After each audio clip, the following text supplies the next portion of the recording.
when it comes to reincarnation, I think it is to some extent real. I don't know if it is like compulsory or something, but I do not believe in this extreme conspiracy theory that it is some kind of like jail for us or some kind of system that is trapping souls. And I'm doing that because I researched Gnosticism for a bit, and I know on what grounds they are standing, that, they were overly pessimistic in their ideology itself, and probably this over pessimism actually made them think like that, made them think, oh, so maybe the entire reincarnation is like a trap and we should go away with it. For instance, Hermeticism, I love Hermeticism, but the real one, like the real Hermetic texts of late antiquity, not like there aren't very ancient ones, but of late antiquity, but still antiquity. Hermeticism is within the Gnostic bubble because they believed in similar things, but Hermeticism is taking not a light but a middle ground approach to this kind of matrix, evil demiurge ruling the reality, reincarnation, because Hermeticism is saying, and I believe this is to some extent true, that we ourselves either are choosing to, let's say, be here in this material body. They are clearly denominated this material body, and we are something more than that. We are souls, human souls, but actually, to some extent, we may be trapped by our own will because it is so tempting to be in physical body.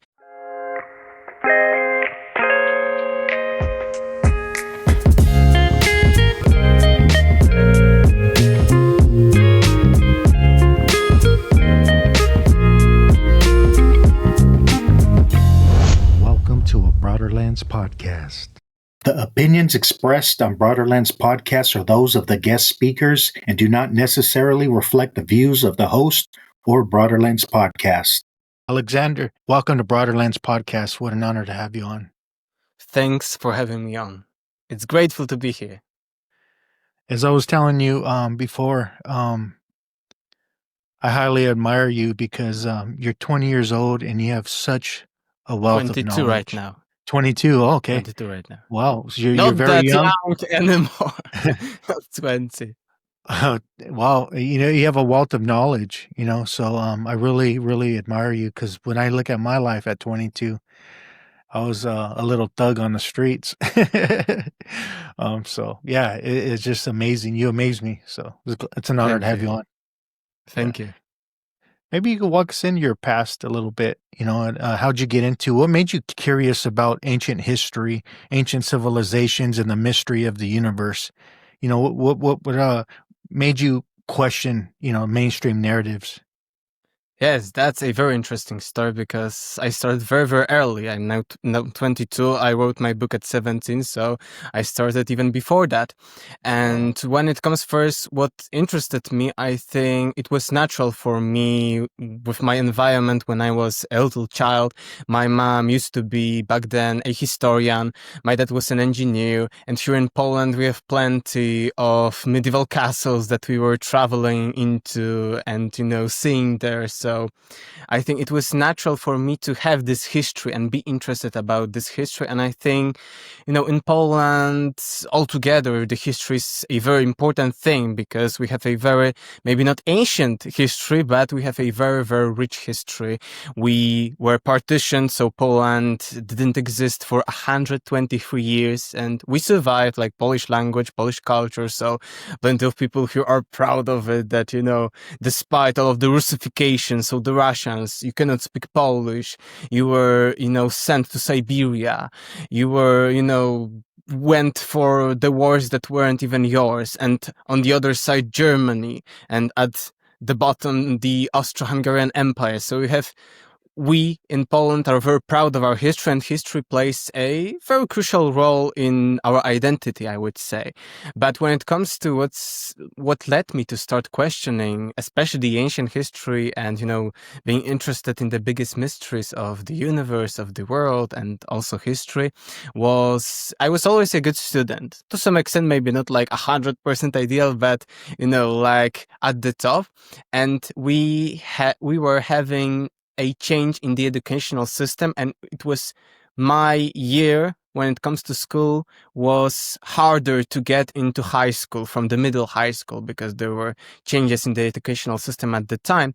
And in order, to be free, to not care if I, would go into such high school or the other. I was attempting plenty of different competitions, English ones, historical ones, but the historical one was the most prominent when it comes to me because my mom was a historian. I was very good at history. I liked history at that time, so I was learning. This was a competition contest of an entire district here in Poland. It was a very high rank.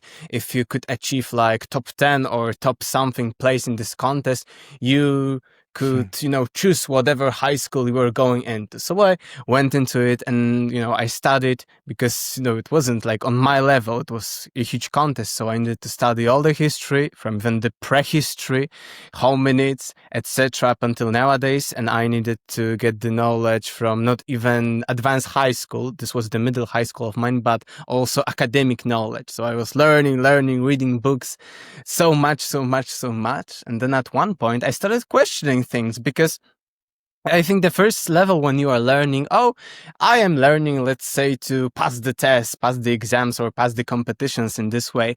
But then you start questioning, why we think this knowledge is true. Such basic questions that plenty of people are not asking themselves because, okay, I need to pass these tests. I will pass these tests. I will have free time, etc. And I started asking, how do we know historical facts are facts? How do we know our history turned out in this way and not the other? How do we know that, it was ancient Sumer than ancient Egypt? How do we know that the history isn't older than that? And, whenever I was interested in history overall, so I started going beyond the curriculum and beyond the academic knowledge into myths, legends like the Atlantis stuff. And, I've met everywhere skepticism that no, Atlantis was not real. That's all, and I asked why. And, parallel to that, I had plenty of other topics, other subjects, areas of knowledge that I was studying, like biology. And I always liked genetics. And when I learned in biology, in genetics class, that anatomically modern humans are so old, like we're talking that the history started 4000 BC, so about 6000 years ago. But human beings, back then it was conservatively appeared 30 to 60,000 years old, but then I went beyond to online stuff, online articles, and it was 200,000 years according to the geneticists. And I said, wait a second, 200,000 years, and now 6,000 years of the recorded history, then maybe, okay, 12,000 years of the first settlements, like the Neolithic Revolution, so the switch into, lifestyle of not a hunter-gatherer, but more of a farm lifestyle. I said, it's like 95% of the history of our species is lost. What was happening? We are making progress all the time, and we've been making throughout the history, but, what was before the first city civilizations? We were making no progress. That was, strange to me. And that's how I started questioning more and more, learning about history from the perspective of our ancestors, because I thought to myself, okay, nowadays is 2000 year AD of our current age, and we know this much. But, our ancient ancestors, ancient Egyptians, ancient Sumerians, even ancient Greeks were much closer to these remote epochs. So maybe they knew something that nowadays we do not know. And then I started reading myths, legends, even historical documents, historical evidence, like, for instance, the lists of kings. And I found out that most of these ancient civilizations that we consider the first, like Sumerians, Egyptians, ancient Indians, were saying that the history is much older than we are thinking about it in the modern paradigm terms. They said that, there were kings 30,000 plus, or the Sumerians even hundreds of thousands of years ago. So I thought to myself, if most of these ancient cultures are saying that, there may have been something in these legends, as of course modern dogmatic people are telling you this is all legends or myths or fables. So that's how it started. Even a few hundred years ago, we thought Sumer or ancient Mesopotamia was a myth, right? Yes, this is one of the examples I'm always telling. I even write it about in my book that, parallel to all of that, when I started questioning, so what is questioning? It's philosophy. So I started learning about philosophy of science, even history of the science itself, how the discoveries appeared in time. And as you mentioned, we thought that ancient Sumer, most of the civilizations of the Middle East, of the Tigris and Euphrates rivers, were not existing, but we had plenty of different sources. Even in the Bible, there was that Abraham came from a mythical, again, city of Ur, but then we dig something that, okay, we started digging first, okay, cities, first settlements, then first cities, and then entire civilizations appeared. We thought about 500 years ago that first civilizations were Greece and Rome. Even Egypt was known, but no one was thinking that Egypt is older than both Greece and Rome. Then, with Napoleonic expedition, actually not discoveries, but first expedition, end of 1700s, beginning of the 1800s, we started discovering. Then the famous hieroglyphic inscriptions were, of course, translated by Champollion and others. And then we started seeing, wait a second, Egypt is older than Greece.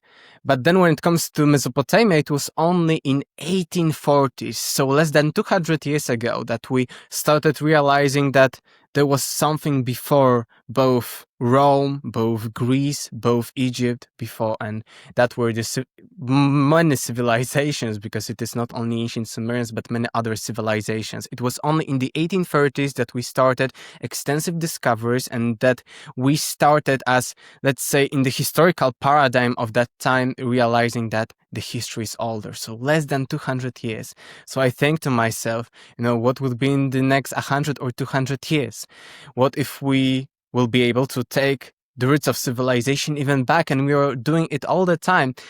In the past century, like in the 70s, 60s, 80s, because I've been learning about alternative history and the history of alternative history.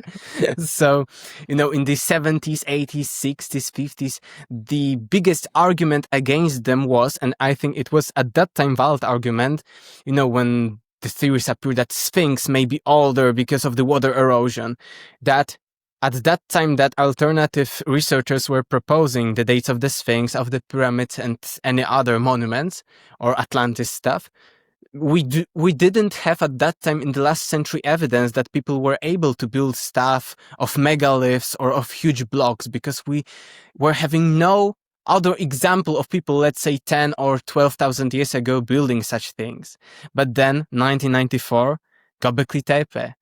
And the first dates appeared at 10, 12,000 years ago, and we see that people were able 10 to 12,000 or even more years ago of building such megalithic things. So maybe they were also capable of building pyramids or other megaliths all around the world that alternative researchers were pointing out were much older than commonly accepted.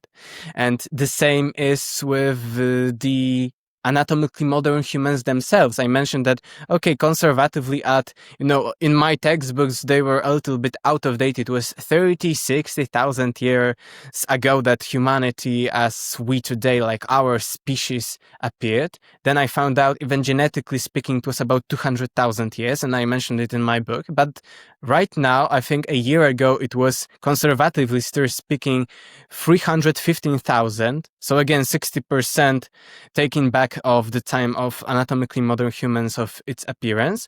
And nowadays we see the new discoveries, I think in China, that it is somewhere between 500,000 and even 1 million years ago that anatomically modern humans have appeared. So we are taking both the roots of our civilization and both the roots of even anatomically modern humans themselves back. So I think that there is much more to come, and this is what it's all about. I appreciate it. Yeah, I love your insights. What was your take on the debate with Billy Carson and Wes Huff? I'm not that much into the biblical stuff myself. I am into Gnosticism and religions, on like big level, but not to be an expert on specific sources and dates. But I think it was a good debate to show that, we should be talking, because I'm not totally anti-Billy Carson or totally pro-Wes Huff or vice versa, but what I want to say and what I am doing with my research, with my book and with podcasts, interviews like that, I am showing a line between other sources and historical material-based sources, because you may say, oh, pyramids were built according to this text, but this text turns out to be, for instance, a channeling source. So this is a different kind of source. In my opinion, because historians are close, only historical, like what is evidence-based, what is, material stuff. And then many esotericists are going, it's all fake, only the channeled source are good and are valuable. But I think we should have a common ground, and we should, take into consideration all, but, delineate them, that these are true historical sources. Like when it comes to Hermeticism, like for instance, some books of Thoth, or, emerald tablets.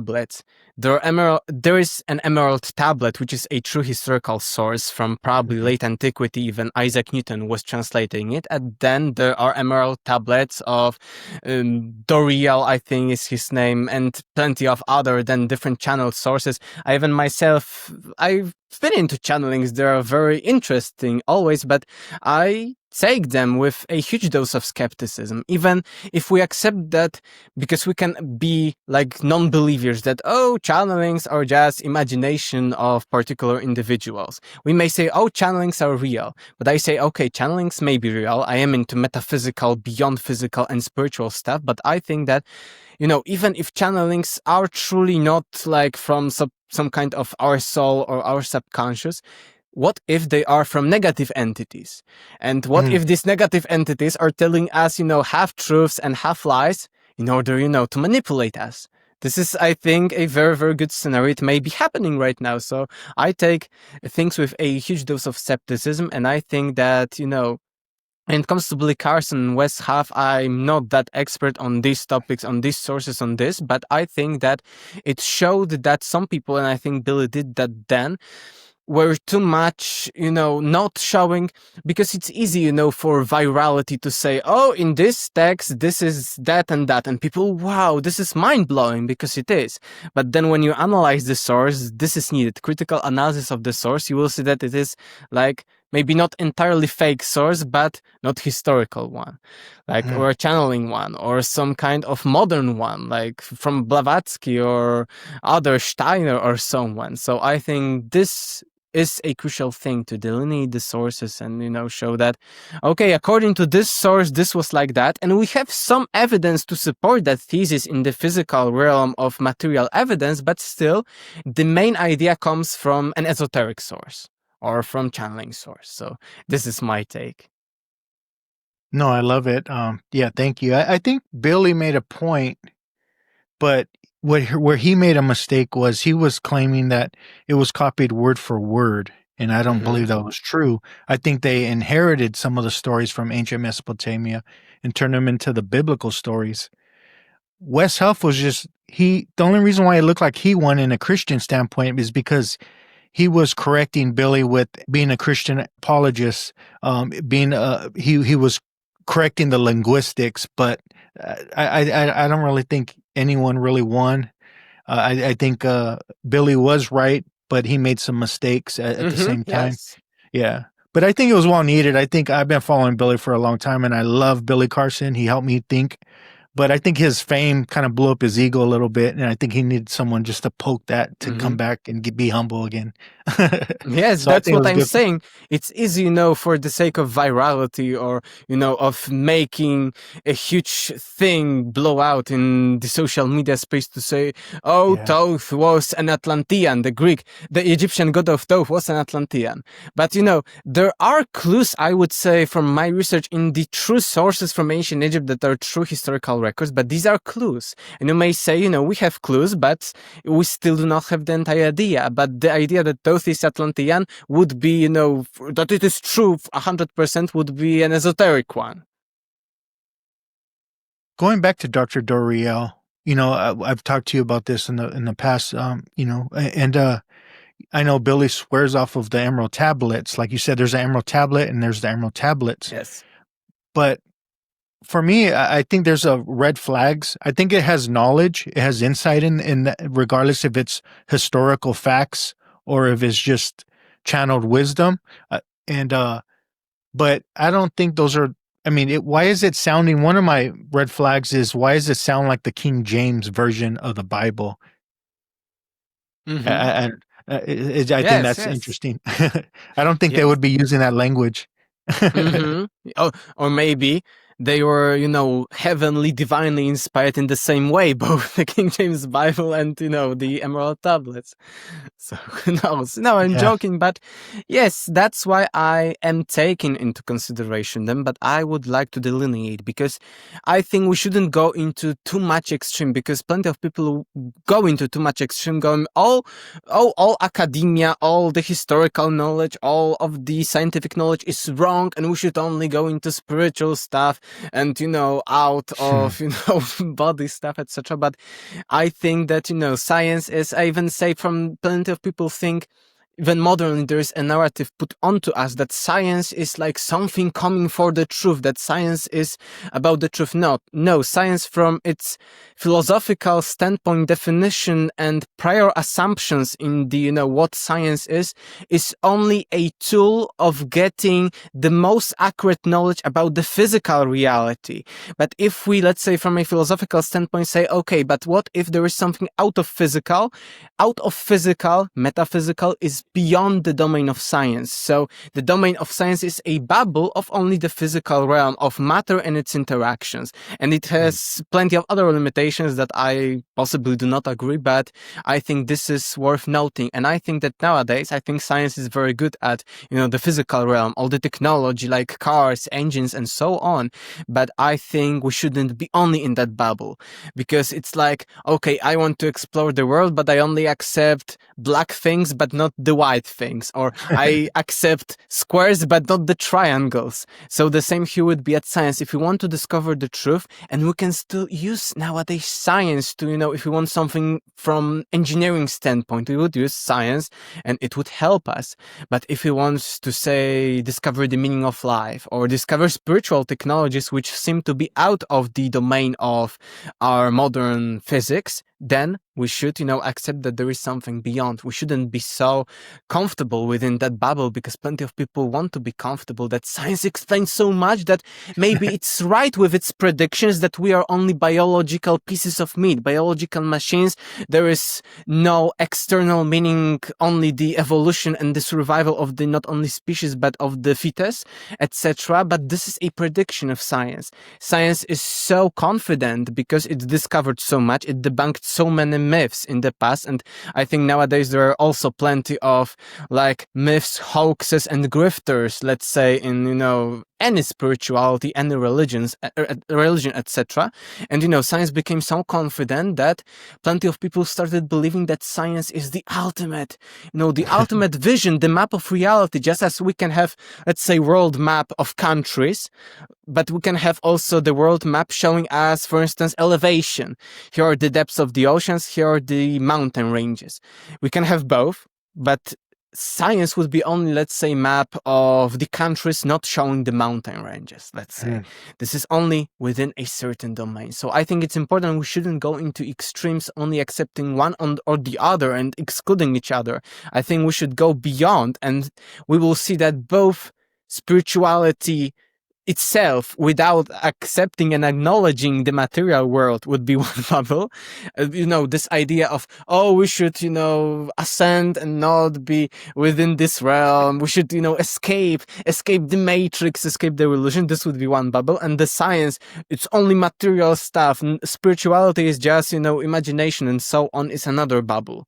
But there is something beyond both, so this is my view. And that's why I think, especially nowadays with such polarity between these two, we should accept to some extent, of course, not to, accept some things that we see are not true, but we should, try to show, okay, this is from the spiritual, metaphysical standpoint, this is from the material standpoint, this is philosophical one, but this is physics one. So that's my point. I always say science without spirituality is incomplete, and spirituality without science is ignorance. I think you got to put them together and be like the Buddha, be in the middle road, and be in the middle. No, in the middle road, but be the bubble above all of these two bubbles, connecting. Yeah. Not only the intersection of the two bubbles, which is okay, good, but also a bubble that is holding these two smaller bubbles together. Yeah, I think being in the middle is like observing both and really utilizing your intuition and connecting the dots and yeah, moving beyond, like you said. Yeah, I think we get caught up in our identities as well, in our belief systems, and it Yes. really blocks us from truth in many ways. What does it mean to be a spiritual seeker for you?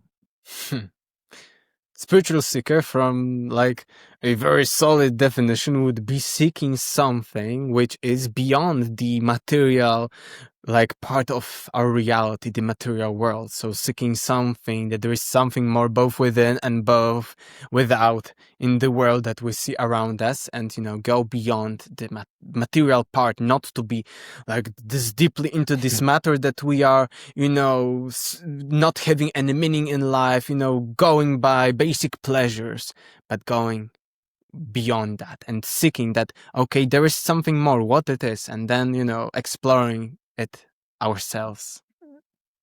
I appreciate that. Your book, Déjà Vu, you said you wrote most of it, about 85% of it, and correct me if I'm wrong, at 17 years old. Yes, I needed to wait up until 18 to be legally correct to publish it. I published it in Polish at 18 and then translated it into English at 19. And now I'm vice versa translating from English to Polish a book of my friend about Atlantis. So the other way Wow. around. What did your teachers say when you started to write essays and talk about and challenge mainstream narratives to you?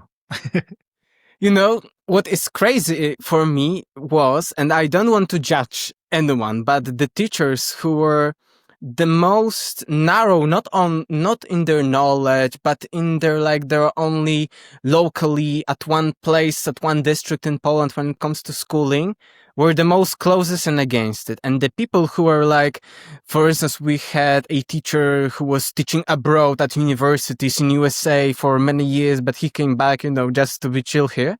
He was like, yeah, great idea. And, under him, I was writing an essay on consciousness in religions and spiritual things, this kind of things. So, and he was saying, yeah, and he warned me that it may have a bad grade, okay, but I think it's a good idea. And others were, I cannot do that, and I needed, to point to the like guidelines that yes, it is possible, in your mind, in your opinion, it is wrong, and it may have again bad grade, but you see, this is still within the guidelines. So I was having 3 essays during my high school. One was about in these religions about God as the idea of universal consciousness in religions and myths, legends, folklore, spirituality, and so on. But I also smuggled there some physics, which was, this part was bad because, when you're writing something in like paper on religious studies, you cannot include physics because that would show that you may be biased, that this kind of religious ideas may reflect physical reality, and the paradigm is that no, you're objectively analyzing religious, not giving any opinion that, but I think it's not opinion if something in religious teachings reflects physical discoveries, like this consciousness crazy stuff, but they think like that you cannot, connect any other like physics, biology, or anything, like show, okay, this is about something about human species DNA, and this is what biology says. No, you cannot do that. But I smuggled, as I say, a bit of physics there. And the other one was about from mathematics, and it was about different like golden ratio in the solar system and all of like crazy things like the 108, probably a bit about 432, this different scales and dimensions, and that why we have full sun eclipse, because the moon is 108 times smaller than the sun, but the sun is 108 times more distant than the earth, so the moon can completely cover the sun during the solar eclipse. So this beyond like probability, like only just randomness stuff. So I had plenty of calculations. I can send you, maybe I sent you, but I don't remember, on email. These essays were crazy, and the historical one was about did the builders of the Giza pyramids know the dimensions of our planet before the Eratosthenes of Cyrene, so the first Greek, according to mainstream, who discovered the dimensions of the Earth? And in this essay, I showed, all the crazy pyramid calculations that there may be encoded in the Great Pyramid dimensions of the Earth. And, I didn't include my thought beyond that I think that someone before ancient civilizations mapped our entire planet, and we see plenty of evidence for that. But I just focus, on the pyramid calculations and connections between different also ancient systems of measurement systems and the dimensions of our planet. That probably Eratosthenes of Cyrene was not the first. And you know what? This was a historical essay, so I was to, include some historical sources, etc. So I quoted. It was this mathematician, who it was, but it was a mathematician, this famous one who introduced actually atheism into religion, into science, because science was very Christian oriented in the past. But at the Napoleonic times, he was the first to say, no, this is book about science, not about God, to a bit delineate, that we shouldn't as scientists, show that the books of the Bible are true, etc. So this was this famous scientist, famous mathematician, and he said, I quoted him, that Eratosthenes of Cyrene, in his opinion, as an 18th century science mathematician, brilliant mind, he said Eratosthenes of Cyrene was not the first Greek to measure the Earth.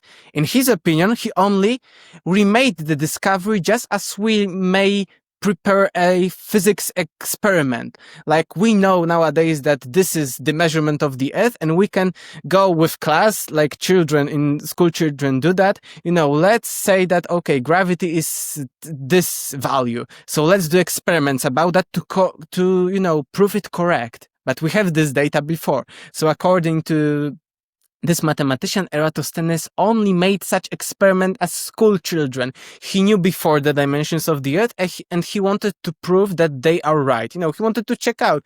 He was actually the head, director or someone of the Library of Alexandria, this Eratosthenes of Cyrene. So I often joke that, he probably found in the Alexandrian library some ancient text. This is the measure of the Earth, maybe Atlantean text, who knows? This is the measure of the Earth. And he said, wait a second, how, why, what is that? He didn't know about that. So he went there and he measured, okay, this may be the measurement of the Earth. So this was the funny story. And as I mentioned, some people were maybe not supportive, but they were like, yes, this is a cool idea, like something different. And some people were, oh, it is like some pseudoscience, some primitive, low IQ stuff, etc.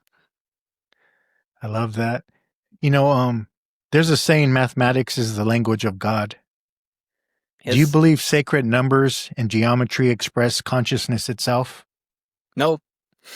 I think that the maths is the language of the God. I think it's the matrix code before the material world, like the coding of this material universe realm. And I do not know if such mathematics are applied to other dimensions. And I think there is even in maths the debate that there is non-Euclidean geometry. And I think that, something above or beyond our material world, which I think it's again, bubble in eternity and infinity, let's say. Maybe there are plenty of the bubbles physics now is saying, oh, there may be a multiverse. Oh, maybe black holes are connecting these different bubbles.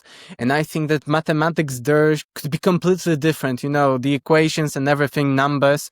And I think that, yes, it is a language of God, but I think it's like the blueprint behind our physical universe. And partially at this essay from mathematics about these different dimensions, ratios in the solar system and the golden ratio, I'm thinking that, with more such calculations, we could actually achieve, just like physics is telling us, it has plenty of different physical forces and their values, like this is this meter per second, etc., and different calculations from gravity, electromagnetism, and so forth.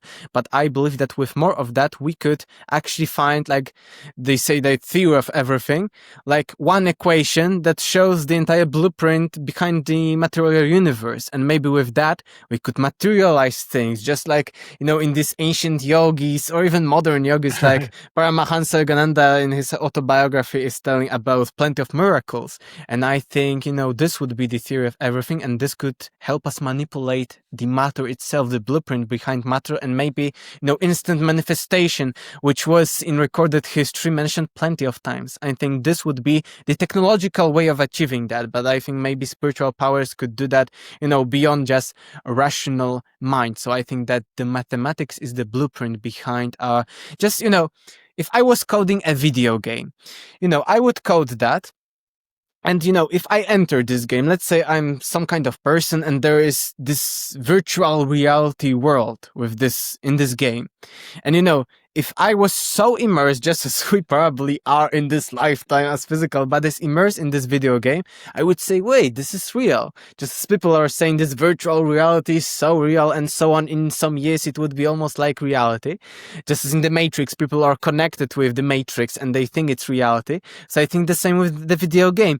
If in the video game that I created, let's say I coded it on my computer, I run it, and then I measure something like from one object A to B, like from the tree to the grass or from the tree to a house, something like that. It wouldn't be a realistic measure. And that's why I think science to some extent may not have even be able to achieve the theory of everything, because science is just like me in this game. I'm measuring something that doesn't exist. This is probably, in my opinion, what plenty of spiritual teachings, like of many yogis, are talking about, that that universe, matter isn't real, in this sense that, in this virtual reality, if I measure from house to the tree, then it wouldn't exist because it's some mathematical code, plenty zeros, ones, and others running on my PC. So the same, in my opinion, would be, but not on PC. I'm not like proponent of a true simulation, technological one. I think it's a divine one. So like just creation, a limited creation within the infinity, and there may be plenty of others like that, parallel multiverses, but this is the analogy of the game or of the simulation hypothesis, that this one wouldn't be real. But if we had the code that I programmed, then with this code, I can enter some part of the code to change completely and the tree disappears. Or I am levitating or something. I think this is the analogy, because plenty of people say, oh, simulation hypothesis implies that it's all running on some kind of technology like computer. No, I don't believe so. And I think that, just the game analogy, simulation analogy is a metaphor, as above, so below. Just as we see plenty of metaphors, plenty of, mirrored stuff in our reality, like fractals, etc. Just here it is with the simulation hypothesis and this virtual reality. So that's my take on the mathematics of the universe and more. I love it. Thank you. What's your take on reincarnation, especially, or are we living multiple lives all at one time? In my book, because my book is called, it's mostly about history, lost civilization, but it is Déjà Vu, has everything already been. So not exactly, it is a subtitle, search of previous lost civilization. And this Déjà Vu has everything already been. Initially, when I was writing it, it was about, the more we read ancient texts, and we read through ancient texts like Mahabharata, like Dead Sea Scrolls, like Epic of Gilgamesh, Atrahasis story, and so on, we see Déjà Vus parallels to nowadays, that there are the same problems, there are the same things. For instance, we see conspiracy theory about some reptilians running the world, etc. Or elites, New World Order trying to, enslave humanity. New World Order was already few thousand years back in the Atrahasis story, which tells us that there were some gods, some elites who were fed up with humanity, just like modern elites according to New World Order theorists. And these elites wanted to, get rid of the humanity. So they sent wars, they sent some kind of different epidemics, they sent different kind of, no food, etc. But humanity still survived, some part of it at least. So to definitely end with the humanity, they send this huge deluge, which is the parallel, of course, to the Noah story, biblical Noah story, and of only Atrahasis, because one of the gods from this round table of elites, there are these meetings of these gods who are telling we will do that to eliminate humanity. So one of the gods rebelled and said, actually was envisioned in a dream of the main hero Atrahasis, that you need to destroy your house and build a boat. A few times, and then Atrahasis did that, built a boat, saved 7 Afkalus, 7 sages with him, which in my opinion is parallel to the number of people taken onto the Noah's Ark by Noah, because we see, Noah took onto his ark animals of each kind, but no, not only, because he took himself, so there is the main hero like Atrahasis, he took 3 of his sons, 3 wives of his sons, so 6 people, and his own wife. So there was Noah and 7 people, but this was his family. In the Atrahasis myth, there is the main hero Atrahasis and 7 sages, 7 Apkallu, who after, according to, for instance, Epic of Gilgamesh, after the flood, build the first cities of Ur and Uruk. And the same way in India, we have the Manu, for instance, main hero, and he also takes 7 rishis, this famous rishis, 7 sages. So I think it's beyond the correlation, but that's why Déjà Vu, because you see the same things, modern NVO conspiracy theory, ancient one. And there are plenty of more powers like modern psychic abilities, and these psychic abilities were recorded in ancient times, like in Mahabharata. Remote viewing was common, completely common. Blind people could have seen, things hundreds of miles away due to their psychic abilities and so on. But also at the end, I mentioned cyclical time, so the karma reincarnation stuff. And I found, after other researchers, this isn't my huge discovery, no, I'm indebted for others, like David Wilcock showed it very greatly. There are historical cycles of time that are, cyclical due to true astronomical phenomenon of the precession of the equinoxes. Based on the precessional shift of the Earth, we also have this modern zodiac system of 12 zodiac signs, but there are also the zodiacal epochs, approximately 2,160 years each, and the full zodiac of 12 sign would result in the Great Platonic Year, the ancient one, the entire cycle of 25,920 years. And David Wilcock found that history repeated each zodiac sign, like ancient Rome repeated during the not modern but 1800s and 1900s, so modern to some extent, history of the United States, Germany, and a few others.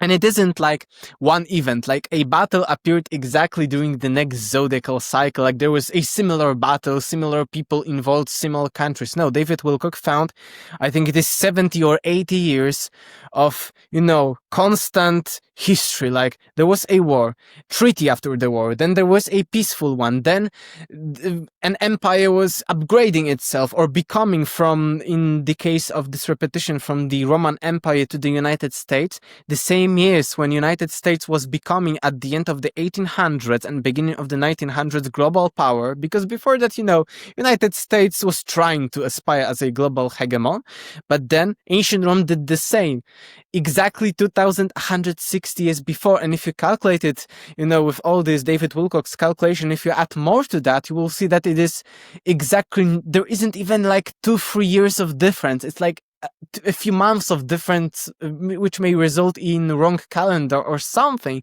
So this was crazy to me. So I mentioned it at the end of my book with the cyclical time concept of our ancient ancestors of physics, because modern physical theories are also, some of them, about cyclical time. So I think this could be one of the greatest evidence for some kind of reincarnation.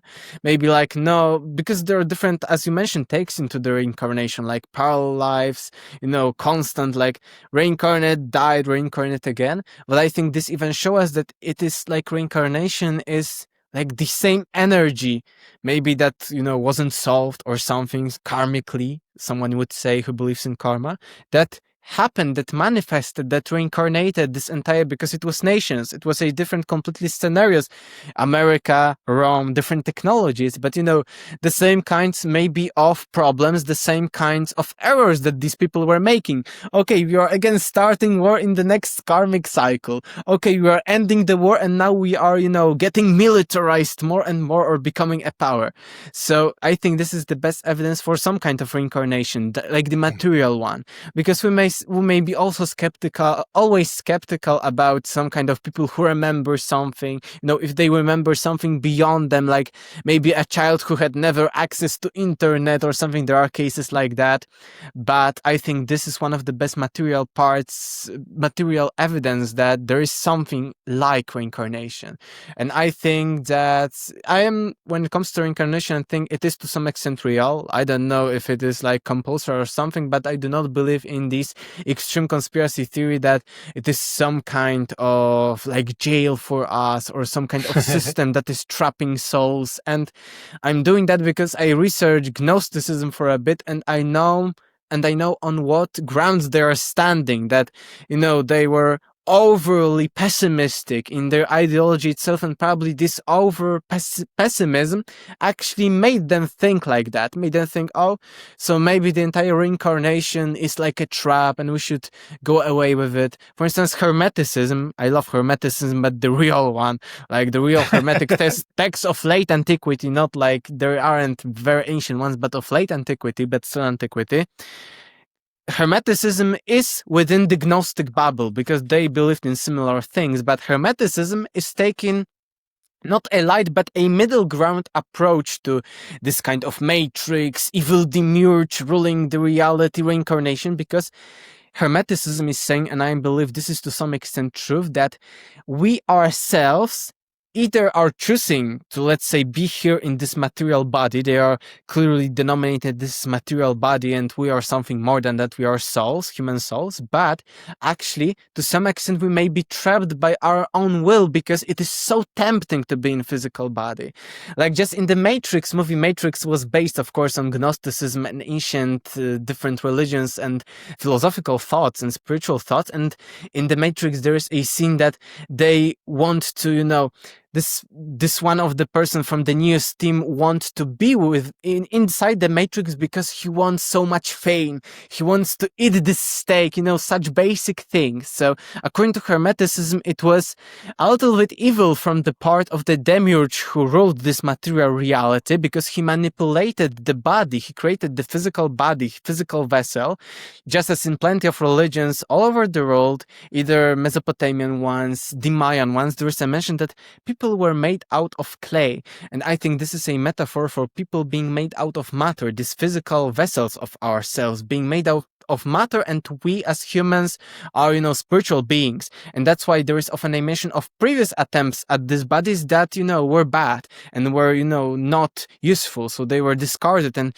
finally out of clay, the human bodies were. And according to Hermeticism, Demiurge created this, like there are animals, etc. roaming the earth, and he created this material body, and he used that. He was jealous because he was jealous that Demiurge was also a divine entity, but he was only within the material realm, like he was the ruler of the material realm. And humans were not above that, but, different than that. Humans were creators, like humans were souls. So he was jealous, envy, and then he created this body to, enslave humanity. And the first human, according to Hermeticism, hermaphroditic. So this would be also a metaphor for the biblical, division of Adam and Eve from a part of Adam's body, because initially the human soul was, hermaphroditic, so the both genders, and it entered it because it was so tempting to be in this body. And because of this, it would be like karma in Hermeticism, but it's not called, of course, karma. But because of all the actions that humans were, because they were tempted in this physical body, they were trapped in this reincarnation cycle. And that's why Hermeticism is saying that it is not purely evil, and we shouldn't try to escape totally everything of that, but we should let go of our lower selves, like lower primitive materialistic animal-like functions, and we should aspire to be like philosophers, etc. So I really think that there is some truth with all of that. I love that. Thank you. What an interesting topic. What came to mind? Do you believe Rome is reincarnated through the United States? I think not entirely, and I think not all the people, but I think partially it was a reincarnation of both people and both of some kind archetype, just as we think, because archetypes are the biggest one, like the mother, father archetype, etc. But I think that there are smaller, not archetypes, but types, like in psychology. And I think that there was some kind of reincarnation, but I don't think that the entirety of Rome is the modern or previous history of the United States. But to some extent, some energies that repeated, just like there are similarities between the Babylon and the United States. It's just that, maybe just as people, I'm, giving metaphors of what there is being told in our space, our niche, spirituality, conspiracy theories, etc., that maybe it's some kind of unresolved energies that need to happen again, to be resolved, just as trapped emotions inside of us.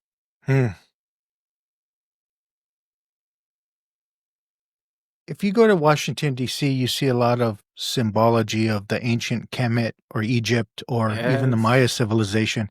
If you look at the if you look at the Washington, D.C. license plate, for an example, that's the Maya number 13 on there. So I was wondering, what's your take on all that? Why is America trying to mimic these ancient civilizations?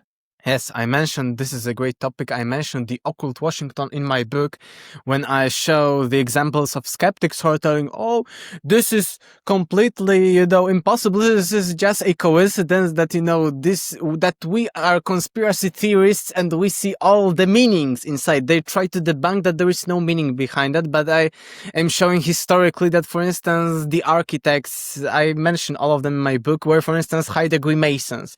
And when you read, for instance, because Masons, but even from a historical perspective, it is a fact that plenty of different secret societies, not only Freemasons, but Rosicrucians, Illuminati, famous ones, they were using ancient knowledge and they were boasting about that. They were, they wanted, because there are different theories about that. Maybe they have so much ego in themselves that they wanted to show we are so good, we have some secret ancient knowledge, and let's see it.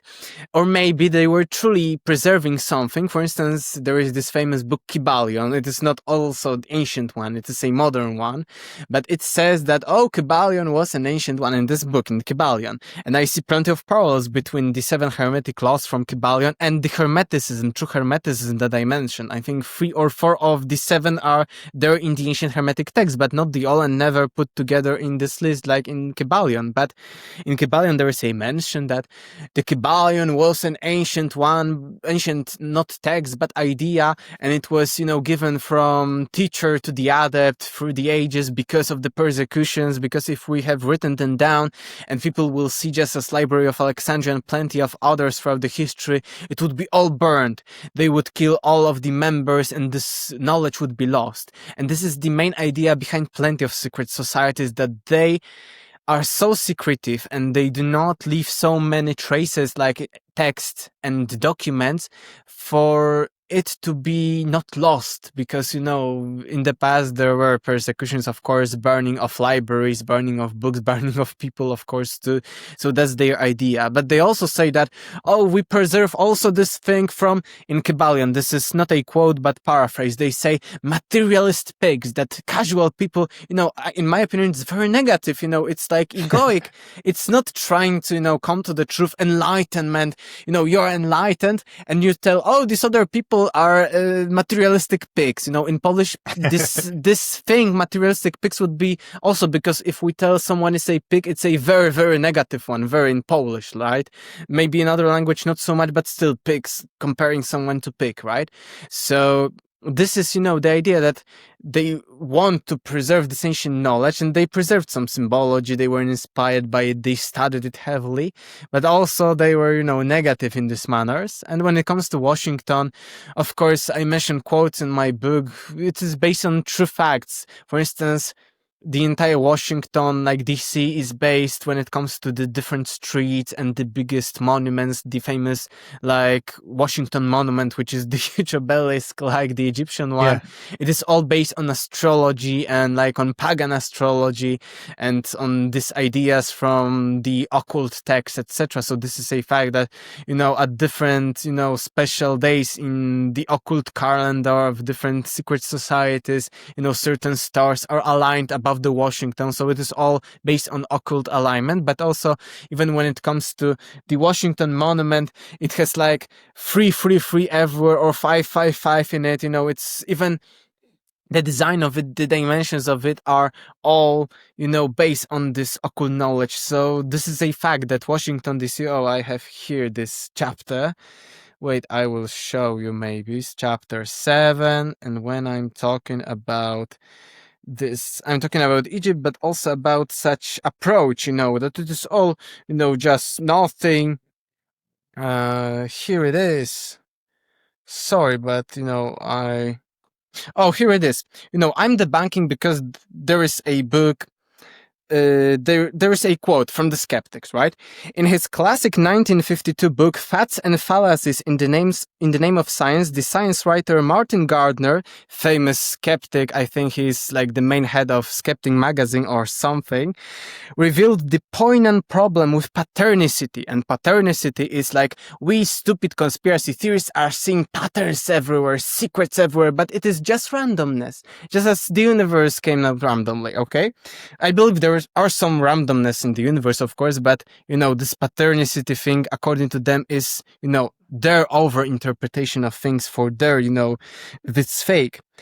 Problem with patternicity when, just for fun, he analyzed the Washington Monument, this obelisk in Washington, and discovered the property of fiveness to it. Its height is 5 feet and 5 inches. The base is 5 feet square, and the windows are set at 500 feet from the base, etc., etc. And he's having fun in this book and in this quote that, you see, there are all 5, ha ha ha, you are stupid that you are saying it's Masonic or occult. But then I found out that the builder of this monument was actually a high degree Freemason. I have it somewhere. I don't want, to elongate it, but you know what I mean, that, they are having fun of it, that it is random, etc. But then you see, okay, he was like 30-something degree Freemason, and he was, having his like different notes when he said like that, and it shows us that, such skeptics are sometimes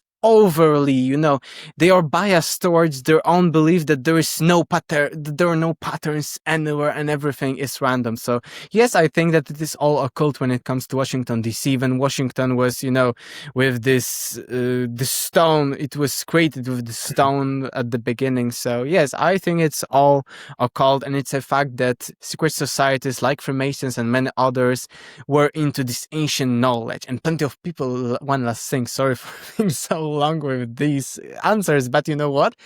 Plenty of people nowadays, for instance, there was Graham Hancock's Ancient Apocalypse, or with me talking about Atlantis or something, they say this is racist because Hitler and, his party was using that for their own purposes because they wanted to prove the Aryan race or something. And, they say that it is evil or something, but, these are plain facts, and just how you interpret them and what you want to use them for, this may be evil. Like we can use, the splitting of the atom for energy, but we can also use it for atomic bombs. So, this crazy nowadays, you're racist and something when, yes, people used these ideas for racist stuff, but it doesn't mean that we should overlook them and, ignore them. That would be, dangerous. Not that we talk about Atlantis and people in the past used Atlantis for racist thoughts. The same with, Masons and secret societies, the same thing. Even if you look at the Washington Monument, its original African name, the Kemetic name, was Tekken. But why do you think African American, like Africa, because you hear a lot of African Americans, like my friend Anthony Browder, trying to bring back the African history. Why do you think Africa was robbed from Egypt, like from history in general? I mean, you start off with the Greeks and the Romans, but we forget about the Egyptians. Do you think the original Kemetic people were African? I don't know personally who they were, like what origins. They could have came as well from China or from other. They may have been, native to Africa or from a different part. We do not know. We know that some people, like later ones, were from these regions, different from this. But I see that sometimes these trying to show, Egyptians were like black Africans, etc. There are debunkings of such theories. So I want to show that we shouldn't go over into any rule that this were that and so on. We should look objectively at it. But yes, Africa has been robbed for many millennia, or hundreds of years at least, and it is sad all the enslavement, slavery for many years, and I think that's sad. And I think that it was throughout the history some kind of pride to show Egypt was known to some extent, and they knew that there are these different obelisks, pyramids, etc., this richness, and we are taking this this obelisk because the Egyptian obelisks were already in ancient Rome, transported to the Rome to show that we are rulers of Egypt, we are so high.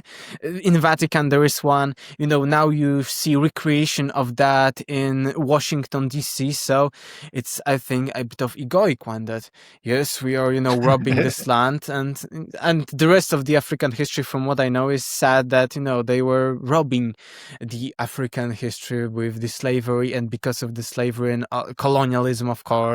And even when it comes to science, the bad history of science, like phrenology, that different kind of dimensions of your skull were, for instance, correlated. It was science back then to like, your low IQ, your high IQ, etc. And of course black Africans were considered these inferior ones, and for many years this is the racism, this is the thing. But yes, I think that Africa was hugely robbed for many reasons, and for many years, and from many kinds of history, both historical and resource-wise side.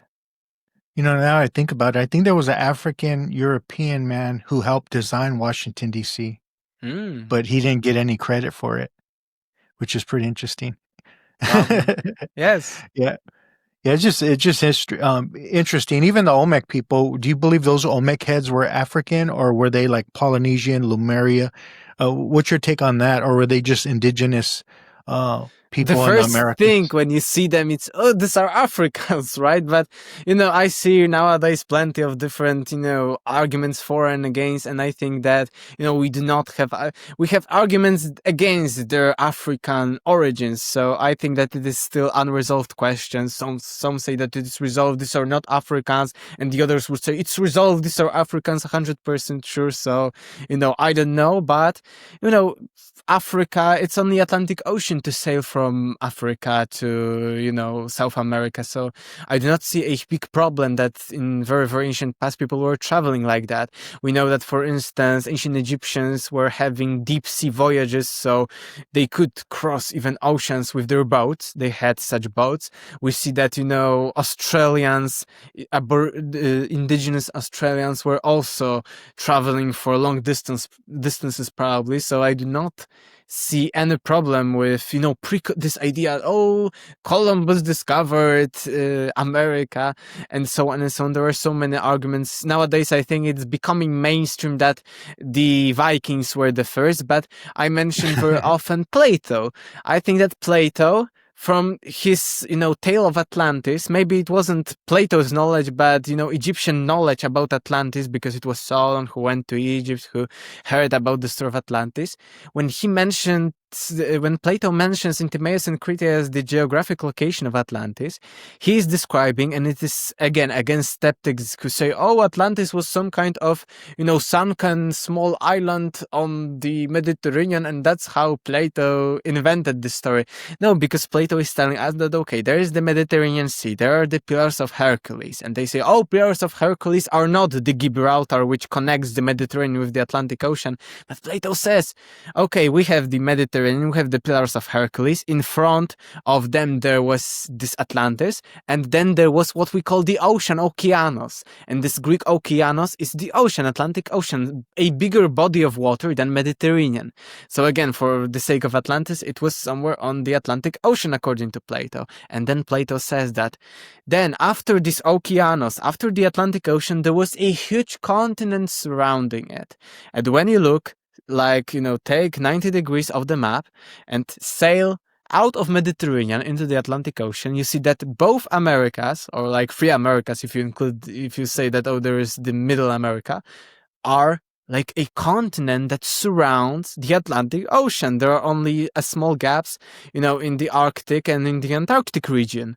So I think that even Plato, or maybe even Egyptians in their Atlantis story, knew about the existence of Americas. So I think that there were plenty, and I'm a proponent that there were, as I mentioned before, the measurements even of the Earth done in the very distant past. And I think that, ancient or prehistoric people traveled. And I think that they mapped the entire world and they, closed this knowledge with their texts, monuments, etc.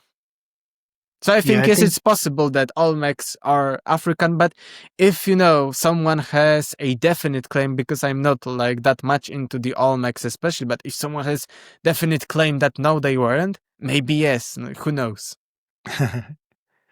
Yeah, you're right. I think personally, like if the Greeks kind of talked about certain things, the Egyptians probably already had that because they kind of inherited a lot of stuff from the Egyptians.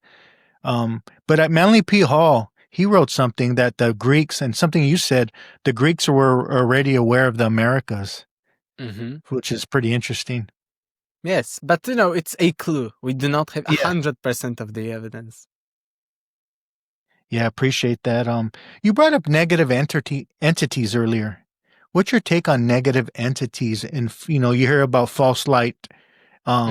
False light or negative entities, entity attachments. What's your take on all that? I do not think, because plenty of people are saying that, oh, this idea of reincarnation or hypnotic regression, in which plenty of patients were telling that, oh, you see your family, etc. I do not think that this is like this entity attachment, this false light. I think that there may be some kind of like entities who are trying, to get you away from the reality and so on. But I think, or at least from my opinion, maybe I am, manipulated by evil entities. From my opinion, I had the biggest like spiritual aha moment, maybe, but one of the biggest, when I was, reading hypnotic regressions, and I started maybe some glimpses of remembrance or something, and I think that this is not the false thing, but I think that people who are, this is the matrix, this is the false light, do not meet your relatives and so on. I think that there may be some kind of holographic, maybe illusion, but that isn't that much powerful like these other ones mentioned in hypnotic regressions. But I think that these people are interpreting things wrongly to some extent, because I think that when it comes to the, eternity, infinity, this is like my philosophical idea how the world above world works, or the entire universe, like metaverse, someone could say, because the universe, according to physics, is on the material part, the space-time. I think, yes, that this kind of spiritual realm, when we are going after death, that we meet different relatives, we meet angels, we have this different kinds of souls that are there in cities or something. I think this is to some extent an illusion, because the ultimate reality would be like everything and nothing. And it's even when it comes to our own biological minds, we can to some extent comprehend that. And I think, when we think of eternity and everything, like infinity, we cannot describe that. And in mathematics, very often you say that infinity is like zero. that there is everything and nothing. And this is, I think, echoed in like Japanese koans and in plenty of paradoxes from India, that, there is everything and nothing at the same time. It's the old philosophical question, why there exists rather something than nothing. Because something exists, but why nothing, exists? But nothing, zero, null. But how would you imagine that? And I think that, and it's again echoed in plenty of cosmologies of ancient people from ancient Mesopotamia and ancient Egypt, ancient India, that in order to have any form, you need a limitation. Because if there is infinity everything, there's infinite potential, like infinite waters of the ancient Egyptian, infinite waters Nun. There is everything. You do not have form, because you can only have form when there is any kind of division. Like, you cannot see light without darkness and vice versa. And in plenty of cosmologies, you see modern thought, people were primitive, they believed in this plenty of gods, god of waters, god of heavens, etc. No, I think that both Egyptians, both ancient Indians, and plenty of other were kenotheists, not polytheists, many gods, theism god, theos god, but they were not that many gods, but henotheists, that there was like one source God, and then there were plenty of entities, just like in Christian thought, there is Jesus, there is Mary, there are different saints, etc. Or there are different yogis in different cultures, at different saints. It depends on cultures. And you see that the basic cosmologies of these people is that there is an infinite potential. Let's say Egyptian one, Hierapolis version, one of the oldest versions of cosmology from ancient Egypt, because there are a few ones, but this is one of the oldest, and I think that this is the best fits my argument. Sorry. But this version of Heliopolitan one is that there were infinite waters Nun, and within these waters there was the first god Atum, the later Hermetic Atum. Actually, they took the same god from this kind of beliefs. And there were infinite potential, infinite waters, infinite darkness. And then there was the first pair of God, the first, creation. So it was the duality, if you have infinity, like formless, like a body of water or of some kind of, something watery, first kind of division. Then you can divide it in fourth and in many more. And that's how the Egyptian pantheon became. So the gods, they were the first. There was infinity and one source. Then actually, because other gods from ancient Egypt, like Osiris, are shown, like people with some kind heads of, for instance, ibis when it comes to Thoth and others. But Atum, this primeval one couldn't be shown and depicted in any form. Ancient Egyptians believed that this is humans can't comprehend his form, and I think this is the source, according to them. You see, it's logical to think like that. Then there were first two gods, then they had children, all this genealogical line, so more and more divisions, like we divide, like in this Tao, this yin-yang, first two division, then you divide in four, etc., more and more. And we see, for instance, we have laws of physics, and we have different forms. I have a desk, I am human, you're a different human, we have technology, we have a rich variety of forms, and in order to have that, we need physical limitations, and there are, for instance, the physical ones, the laws of physics.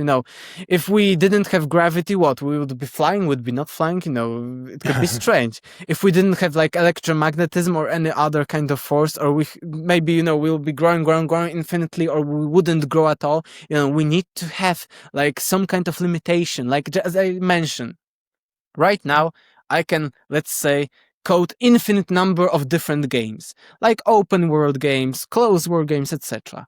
But only when I code a limitation, let's say a game with one word or with two words, let's say, then I can have different forms. In this game, I can create a tree, for instance, or something like human beings. But only if I had this one games. If I have all the possibilities, I cannot create form. I first need some kind of limitation to do that. And I think the same is with reality, that, and I think that this world of souls, like what afterlife, let's say afterlife, heaven, things like that are again limitations from the ultimate consciousness, from this idea that at the end of our soul journey we would be one with the source, one that we would be formless, we would we would be back connected with this, infinite possibility. So I think that, yes, this is to some extent an illusion, a matrix, but on a bigger scale than the material world. Like a matryoshka, Matryoshka is somewhere in our realm, in infinity, in space, let's say. This is the infinity concept. Then there is the biggest matryoshka. So let's say a concept where it's only duality, only light and dark, feminine, masculine, etc. Then there another matryoshka when there are slight possibilities, but still plenty of things. And that's why in the smaller inside matryoshka we are, so let's say one of the smallest, but maybe not the smallest one, would be here on Earth, in the physical realm. Here, we have different limitations. I cannot fly right now. But in soul realm, according to the sources, I could, fly. I could be instantaneously at different places. Or people say, is reincarnation, as you mentioned before, instantaneous, like we are having parallel incarnations right now? Or is it that I die and then I need to, let's say, wait and have another one? But what if it's another kind of layer? On one layer, on a more limited layer, let's say above, here's the physical world, the most limited. Then we have, let's say, the spiritual world, this tunnel going into, we meet, souls, etc. And then there is another layer. And the smaller layer just above us, we see these reincarnations as, okay, I reincarnate again, I stop. I reincarnate again, I stop. But on a bigger level, you would see that maybe time is an illusion. That it's not divided into time. And then you see that it is all parallel. And I think it's very comparable to this idea of dimensions that, in six, plenty of people say from their experiences, maybe from channeling sources, that, the bigger the dimension, you see that it's more interconnected. You see that it is more like there is no time, etc. And I think that's why this, false light stuff, etc. Yes, it's another kind of illusion, but still above us. So maybe it's, worthy being there because maybe we want to be limited. Because maybe in the biggest realm or in 8th dimension, 10th dimension, we cannot have form like human body. And you see that you have different bodies according to different spiritual thoughts. That we have physical bodies, then you have ethereal bodies, astral bodies, etc. And I think like this matryoshka, that each body is connected to this different bigger matryoshka in which there is less limitation. And let's say in the biggest one, it's like the one of the biggest one, because the biggest one would be like infinity, zero, that we even cannot describe, like this realm of infinite possibilities. But maybe it's even something above that. But let's say this one ethereal body, 10th dimensional body or something, knows this all incarnation are simultaneous. And that's why you have so much intuitive thought, maybe, and so on and so on. So that's my vision of reality, which can still be based both on physical facts, both on philosophical, like casual, logical facts. And I think that it describes, because plenty of people are, I think, lost. Like, 6th dimension, 8th dimension, false light, not true light, false light, tries, what I mean. So I think that this is the part of reality. But I think, yes, there may be some negative entities, like someone who, like the demiurge, manipulated this part of matter or this part of reality a bit. And on the higher plane, someone is also manipulating, just as, here in this dimension, I can manipulate, I can break something, or I can build something. So maybe at, let's say, 4th, 5th dimension, these beings also can to some extent manipulate this reality. And this is even from physical standpoint. One last example to illustrate how it works is that dimensions in physics, in philosophy, like in our logical perspective, mathematics. One dimension is one dimension is like a line, like a timeline. We have one dimension of time according to some physical theories. 2 dimensions are, let's say, a sheet of paper, right? Sheet of paper. 3 dimensions are we in this 3D reality. 4th dimension, we cannot imagine that easily. But imagine we are in 2-dimensional world, just as we are in 3rd, and we want to see how 4th, 5th, or bigger dimensions work. For instance, I will stand on this, like I will stand on my ground. These 2 people on the 2nd dimension would think they are separable. Because, just as I'm standing, I have 2 foot. So on the ground, 2 foot are separable. But in 3D, these are 2 foot of mine. And they are one, you know what I mean? So the same would be in our 3D reality. That just as we see this separation, just as in 2D, these are separable fingers, like fingerprints in 2D. But then in 3D, this is one hand. So the same would be like with higher dimensions, that what we think here is separable, and we laugh at this is called flatlanders, this idea that, oh, these are flatlanders, they think they are separable, but this is one hand. So the same would be in higher dimensions that we sometimes cannot imagine, that we think that, oh, this is all separable, or we were thinking whether reincarnations are separate or not. Maybe not. Maybe in this dimension they are, or in the fourth, let's say, because in this strange thinking, like in this dimension. But in fourth dimension or fifth or something, they are separate. But then at higher, they are instantaneous. So the same as in this example. And I think that's how it works, and that's why we are limited here, and it's hard for us to imagine. And that's why, because it's hard for us to imagine that, we are prone into theories, oh, this is false light, or this is negative entities, you shouldn't go there, but this may be, let's say, level 1 Earth, let's imagine for a moment. Level 2 would be this soul family, afterlife, etc. And level 3, yes, it would be like infinity or some level above. But it doesn't mean you shouldn't go to level 2. You know what I mean? All to level 100.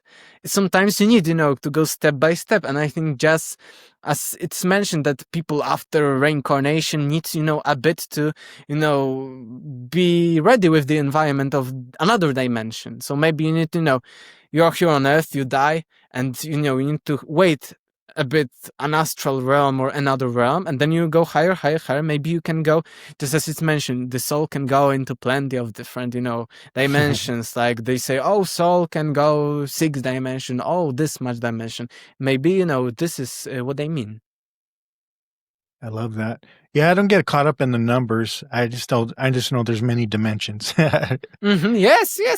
Because it's strange, because people, oh, this number of dimensions. Another channeling says, oh, this number.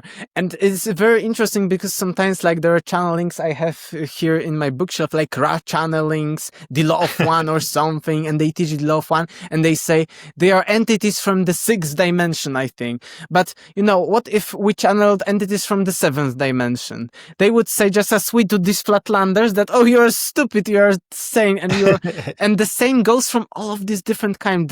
They can come from different levels. And what if they come from, as I mentioned, negative entities who have this knowledge? And just as I can laugh, let's say the flatlander world is there, I can laugh at them. Yes, you're separate beings, you're not connected, I can manipulate them, and then can do, and you need to fight, just as this illusion. So the same with the channelings and all idea, this kind of dimension, okay, sometimes people experience them themselves, right? But what if, I don't say that they are on particular level of evolution, that they are limited only to 6th dimension or something. No, but maybe in this kind of out-of-body experience or near-death experience, you only were into 6th dimension, and you maybe were in this, let's say, astral or light body, anything that was only capable of going there, just as flatlanders are not capable of saying they are one. So I think that, there may be completely different truths, and I think that we should take inspiration from channelings, from out-of-body experience, but we shouldn't say, oh, this is 100% truth and everything else is false. But the next guy comes and says, oh, this is false, this is, negative entity, or this is a Freemason telling you, and this is how I feel it. Well, it's kind of like Christianity. That's the devil. That's false. That's yes. Yeah. I'm gonna end it with one more quick question. I seen a short video you did, and you talked about how we as individuals can help influence our entire reality. With prayer, meditation. You see a lot of the chaos going on right now. A lot of hatred. Maybe there's a collective awakening coming. We need to stay in the muddy waters of ignorance to awaken at a collective level. But how can we as individuals really help shift our reality? You hear the saying, be the change you wish to see in the world. Yes, that's a quite interesting topic, because again, just as I mentioned, this physical evidence for reincarnation found in historical evidence when analyzing our history, that it is repeatable. The same that we find evidence in the physical world that some kind of collective consciousness can influence, can change the reality. And I think this is the secret knowledge of these New World Order elites, that they sometimes plan the different events like murder someone. I don't say in the recent kind of events, but different murder stuff or national news pointing you towards one direction. Here in Poland, large part of our society is very skeptical of, television. It's a lie because we were for many years under the communist thing and they were crazy things going on there back then in television. So we say, oh, television is lying. So plenty of people, not all of course, but we are very skeptical because of our communism in the past. And we often say that if they want you to take your attention into some event, like some kind of Olympics or some kind of event that is not like right now necessary for us, like there is some political things going on, you need to think what they want you to distract you from. So if they want to concentrate your attention on something, they want to hide something from you. This is like the skeptical conspiracy part in Poland. And I think that this is the manipulation. And there are plenty of, even in scientific journals, but still skeptics say, oh, this were not repeatable. No? Because they were repeatable, that plenty of different people were, for instance, having hundreds or even 1,000 people meditating at one idea like world peace or peace in a particular region, and it could actually influence the cases. And they were doing plenty of research like all the year for the past, let's say 20 years, and they've seen that, there were like 17%, let's assume, of bad incidents, like murders, accidents, or so on. And then during the time period, let's say for 10 hours or 5 hours, they were meditating, a large group of people on this cause. In a region, there was like an anomaly, like 5% or 2% or 0% that influenced that. And there were plenty, like 40 or 50 of such experiments. There were also parapsychological experiments. For instance, Dean Radin was having a random number generator. So heads, tails, 0, 1, 0, 1, 0, 1, random completely. But you could think that, okay, the computer, should be completely random, and I couldn't influence with my psychic will what number of a computer would be, because it is programmed for 0 1s. And Dean Radin thought about it, and he created a random number generator based on a decay of some kind of atoms. Decay, just as radiocarbon dating is used, because we know half time of decay of carbon isotopes, so we can say this was dated approximately that. So he used similar method, physical method, not like an algorithm method, to show 0 1 0 1s. And in long term, yes, they were exactly 0 1 0 1 0 1s. But then he found out that during huge events, sports events, political events, elections, it was this 0 1, let's say a flat line over a long period of time, was peaking. During this exact like murder or assassination or something, it was peaking, which shows that yes, human consciousness, human attention could have some effects on the physical world, on the physical realm. So this was one part of experience about that. The other one was the previously mentioned, like meditation about some kind of peace or something. The other one would be like Dr. David Hawkins, the inventor of the famous scale of consciousness. I think plenty of our viewers are, aware of the scale of consciousness of Dr. David R. Hawkins. And, he said that, he said mathematically how many people are needed to, change the world. And he said that, only 2 people, only like Jesus could change the entire world because he was so high vibe. And Dr. David R. Hawkins is telling us his scale is from 0 to 1,000. And let's say you're on the level of 800. And if we had like 10 or 40 of people all around the world, they could change the world, even if like 7 billion people are against them or on a lower frequency. So this was the third part of his research, but this is more esoteric one, not like scientific, not that heavily scientific like the others one, that yes, depending on your, let's say, vibration, you can influence. And this is the thing, that good versus evil, because plenty of people are pessimistic, negative, that, oh, there is so much evil, they will rule us. No, because if you, according to David Hawkins, if you raise a little bit, it goes incremental, like the function that goes not linearly up, but goes like this, like this. So if you are just like, let's say, 50 points higher on the scale, you do not have 50 more influence, but you have like 10,000 more influence, because it goes like this. So even if there was, let's say, 50% of evil people in the world, not evil, but let's say on a very low vibration, like if there was only 10 or 5% on high vibration, if they were high enough, they could completely shift the world events. This was according to David Hawkins. So there are three routes. One, all of them are not accepted by mainstream paradigm, but I think the first two ones, the random number generators and this meditative practices, which were repeated many times, are to some extent like 80-70% scientific, and the Hawkins one would be, in my like thinking, 40%, 30% scientific, more out of, his spiritual ideas. I appreciate you coming on. We didn't even get to talk about ancient history much, but I would love to have you back and really focus on that part. Yes, Atlantis. Yes, we haven't talked about many of the things. So yes, I would be glad to come again. Thanks. Yes, it was. You know what? Through such conversations as ours today, I come to so many new things. Today I would say that the new thing for me, you would say, oh, I learned this and I am showing my research. No, the things about dimensions, it was like through the flow, like we were talking about that and I thought, wait, this is like that, it connected to me. So during this conversation, and I even myself discovered so many like new connections, new things that, it's of a great value. I even love that. And that's why I think I'm sometimes, I feel not nice when I'm, forcing myself to research, because I sometimes feel that, again, incremental results, just as on the scale of consciousness, come like from such conversations, an hour and something, and, more than 30 days or 60 days of hardcore research. So. I appreciate it. I appreciate you coming on. And I look forward to having you back, my friend. Thank you. And I highly recommend everyone reading my book. Déjà Vu has everything already been. It's quite large, I think 400 plus pages, not like AI crap, because at that time even there was no AI. So, plenty of illustrations, different megalists, different connections, and you can find it on Amazons like US, UK, Canada, Australia. Not all, but plenty of them.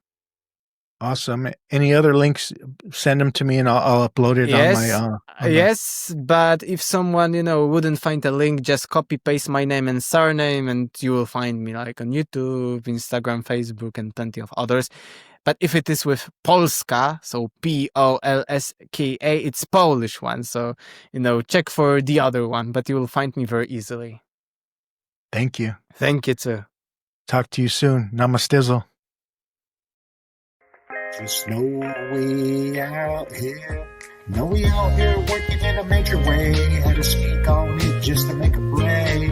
Any given subject, know we make a way. Time to level up on a day-to-day. Know we out here working for the greater good. Expand your mind, broaden your lens the way you should. From the stars to the galaxy to speak on spirituality. Higher understanding for the neighborhood.